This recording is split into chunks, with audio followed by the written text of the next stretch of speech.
घर घुसते ही नायला सामने खड़ी थी। पहला सवाल, तनख्वाह मिली? मेरे पैसे लाओ। लाउंज में 2 बच्चे अली और सारा महंगे वीडियो गेम्स खेल रहे थे। बाप को सलाम तक ना किया। अहमद किचन के मेज पर बैठा बिजली और गैस के बिल देखकर सर पकड़कर रो रहा था।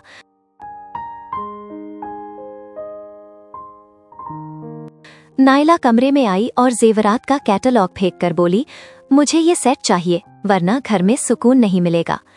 अहमद ने मिन्नत की, नायला हालात तंग हैं, थोड़ा गुजारा करो।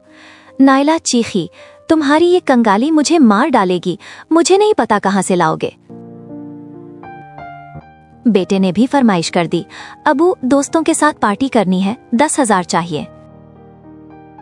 अगले दिन दफ्तर में बॉस ने अहमद को बुलाकर कहा, कंपनी खसारे में है, तुम्हारी नौकरी खत्म। अहमद टूटे कदमों से घर वापस आया। दुनिया अंधेर हो चुकी थी। नौकरी जाने की खबर सुनकर नायला ने हंगामा खड़ा कर दिया, अब मेरे खर्चे कैसे पूरे होंगे। बेटी सारा ने रोना शुरू किया, मेरे नए कपड़ों का क्या होगा, मैं पुराने कपड़े नहीं पहनूंगी। घर में राशन खत्म हो गया। अहमद ने बच्चों के महंगे जूते बेचकर आटा खरीदा। नायला ने सादा दाल रोटी देखकर, मैं ये फकीरों वाला खाना नहीं खाऊंगी। अहमद दबाव बर्दाश्त न कर सका।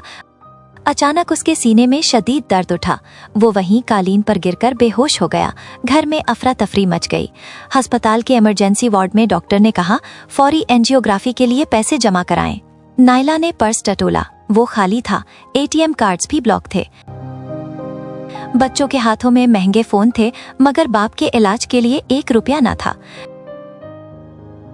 अहमद सरकारी अस्पताल के एक पुराने बिस्तर पर ऑक्सीजन मास्क लगाए पड़ा था। नायला बिस्तर के पास बैठकर ज़ारो कतार रो रही थी, अपनी पिछली फरमाइशें याद करके। बच्चे कोने में खड़े थे। आज उनके पास कोई मुतालबा नहीं था, सिर्फ शर्मिंदगी थी।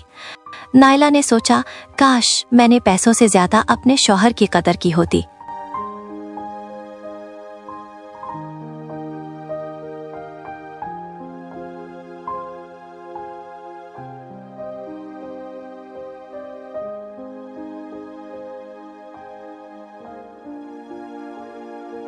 उनका घर वीरान पड़ा था, जिसमें सामान तो है मगर खुशियां नहीं।